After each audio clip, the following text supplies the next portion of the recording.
আর ইন্ডিয়ানে আমাদের এই প্যাসেজটা দেওয়ার কথা ছিল, ওখানে যাওয়ার, কিন্তু ওই করিডোরটা ছিল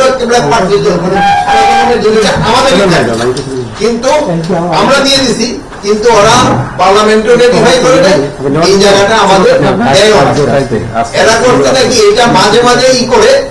আগে ছিল 1 ঘন্টা খুলতো 1 ঘন্টা বন্ধ করতো, তারপরে একবার 6 ঘন্টা খুলতো 6 ঘন্টা বন্ধ করতো, তারপরে রাত্রে পুরাটাই বন্ধ থাকে।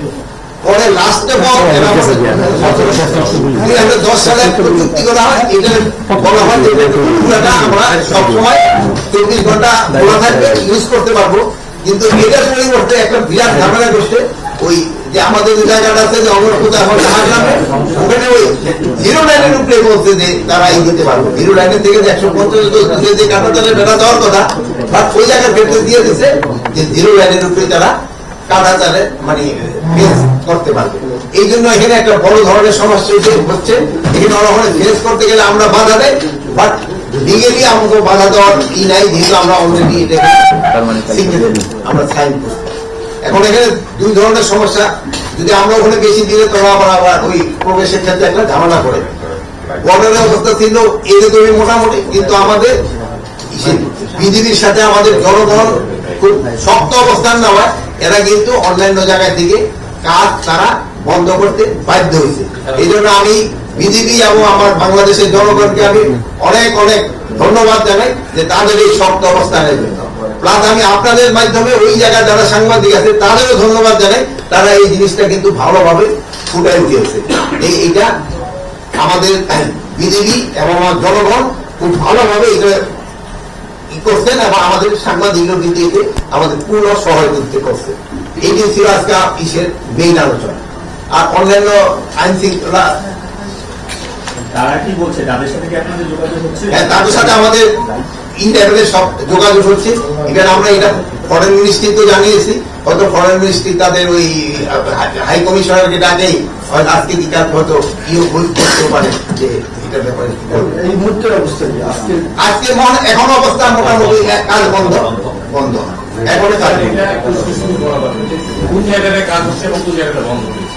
কাজ বন্ধ হয়েছে যে 3 বিঘা ওই জায়গাটা কাজ বন্ধ হয়েছে। তারপরে তোমার ওই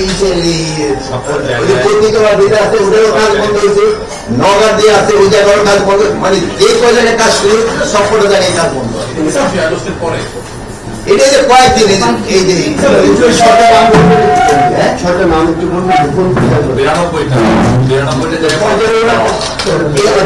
শুরু করছিল এটা হলো ইন্ডিয়া তারপরে নগর পত্রিকায়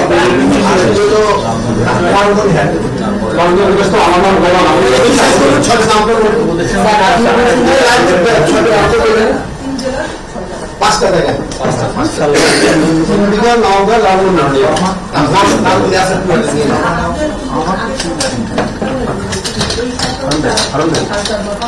এই সময় এগুলি তার করতে যায় না। এতদিন তো তারা এই যে আন্ডারস্ট্যান্ডিংটা হয়েছে এটা তো তারা কাজ করতে যায় এরা কোনো কিছু করেন। এই জন্য তো আমরা ভাবছিলাম তারা করবে হয়তো যে জায়গায় ইন্ডিকের একটা সুবিধা নিতে সুবিধাটা আমি নিব না।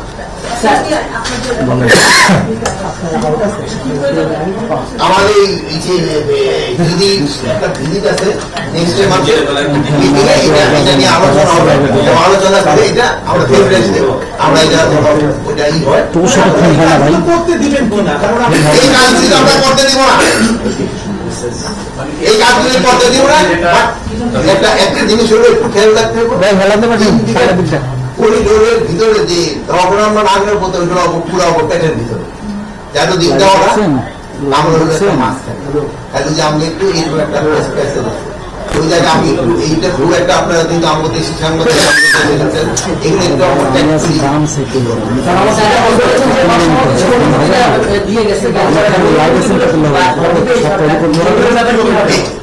এই জন্যই তো ফেব্রুয়ারি মাসে এবং আমি আমরা অলরেডি একটা চিঠি দিব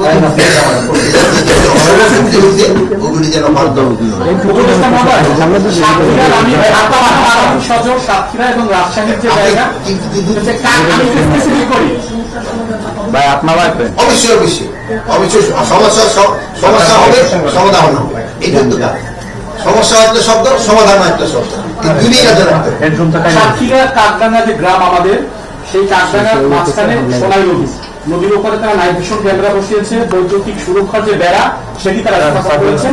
আমরা বেশ কিছু গণমাধ্যমে সেখানে দেখছি, ভারতীয় গণমাধ্যমে না উচ্চ প্রযুক্তির বৈদ্যুতিক তার তারা সেখানে লাগিয়েছে। এই বিষয়ে আসলে আপনাদের পক্ষ থেকে কোনো কিছু জানানো হয়েছে কিনা, আপনারা আমরা আসলে কি পদক্ষেপ নিচ্ছি? এটার ক্ষেত্রে হ্যাঁ, সাতক্ষীরা ক্ষেত্রে নদীটার মাঝপথে হলো আপনার বর্ডার, সাতক্ষীরা যে এইটা ওদের নদীর মাঝপথে হলো এটা অপকারে এই যে এই জিনিসগুলো একটা ঝামেলা করছে। অধিকাংশ ক্ষেত্রে শরীরের অধিক জিনিস কাঁটা তারা সুযোগ থাকা সত্ত্বেও কোনো করে করে না। আবার অনেক জায়গায় তারা ওই বলেন না হাই পাওয়ার বসানো উচিত না, এটা ক্ষেত্রে বাধা দিলে অনেক জায়গায় বন্ধ করে। তারা তো সেই উচ্চ গতি সম্পর্ক ক্যামেরা দিয়ে বাংলাদেশের ভিতরে নজরদারি চালাচ্ছে। 150 গজের ভিতরে হলে হবে, আর 150 গজের বাইরে হলে তো তারা করবে। এখন তো বলা যায় না, সব দেশের কিছু কিছু জায়গায় সবাই নজরদারি করে, আমরাও কিছু কিছু জায়গায় নজরদারি করি।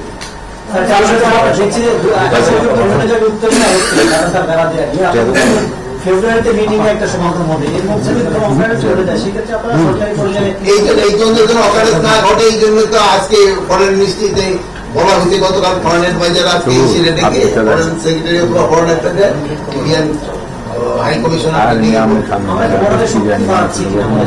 আমাদের বর্ডারে প্রচুর শক্তি আছে এবং আমার জনগণের আমার বড় শক্তি। মানে কঠোর হলে আমরা তো কঠোরই, আমাদের জায়গা জীবনে যেমন কঠোরের কি আছে, আমার জায়গা আমি কঠোর থাকবো না মানে কি নাকি বন্ধ করে দিচ্ছে। আমাদের যে এখন নাকি তারা বিভিন্ন জায়গায় তো সমস্যা করার চেষ্টা করবে, বাট আমরা যেভাবে চলে বলে কৌশলে যেভাবে ওই সমস্যার সমাধান ছিটমহল নিয়ে যে একটা ইয়ে হয়েছে এবং সমস্যার সমাধান হয়েছে আমরা জানি, এই সমস্যাগুলো কি সেই ছিটমহল থেকে এবং অসম চুক্তি যে আপনি বলছেন সেগুলো কি ছিটমহল জিনিসগুলি কিন্তু আলাদা। ছিটমহল হলো আপনার দেশের ভিতরে আমাদের কতগুলো ইন্ডিয়ার ভিতরে আমাদের হয়তো একটা ভুল একটা জায়গায় একটা ওইগুলির সাথে বর্ডারের এটার কোনো সম্পর্ক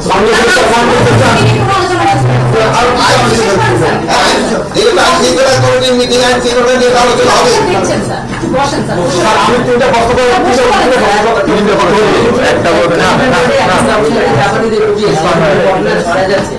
আপনাদের মানুষের যে ম্যান্ডেট ছিল সেখানে মানে ঝামেলা হচ্ছে। না না, এটা চরম অনুভূতিটা আমি বিশ্বাস করবো না, চরম অনুভূতি আমরা এর ঢুকতে পারতাম না সবাই। হ্যাঁ, পরিস্থিতি মাঝে মাঝে তো ঘটনা ঘটছে, আর হয় কি এক সময় হচ্ছে দেশম এর আগে তো এই মন্ত্রণালয়ে চাকরি করছি, এত টিভি এত ক্যামেরাম্যান এত ছিলেন না, এখন কোথাও একটা আওয়াজ হলে কিন্তু আপনারা ফট করে যাই না, আগে হলে তো জানাজানি হইতো না, ঘটনা ঘটে দিত, কিন্তু এখন যেহেতু জানাজানি হয় বেশি, ছোটখাটো বড় ঘটনা ঘটে দিতেছে। তাই আপনি শেষ করি, আপনারা এইগুলি জানাচ্ছেন দেখে কিন্তু আমরা উপকৃত হচ্ছি এবং আমরা এটার সাথে সাথে আমরা অ্যাকশন নিচ্ছি এবং আমরা এটার অ্যাকশন নিচ্ছি। যদি আপনারা না জানাইতেন হয়তো জিনিস আরো বেড়ে যেত। স্যার 43তম বিসিএসটা আবার পুনর্বিবেচনা করছে, জনপ্রশাসন প্রশ্নটা শেষ করি। জনপ্রশাসন মন্ত্রণালয় আপনার প্যারেড শেষ হওয়ার আগে, ট্রেনিং শেষ হওয়ার আগে যে এসআইদেরকে বাদ দেওয়া হয়েছে তাদের বিষয়ে পুনর্বিবেচনার সুযোগ আছে কিনা, এখানে পুলিশ মহাপরিদর্শক একটা আপনি প্রশ্ন করলেন হলো বিসিএস এ, আর এসআইডে তো বিসিএস কর্মচারী না, এত ক্ষেত্রে তো ওইটা অ্যাপ্লিকেবল হবে না।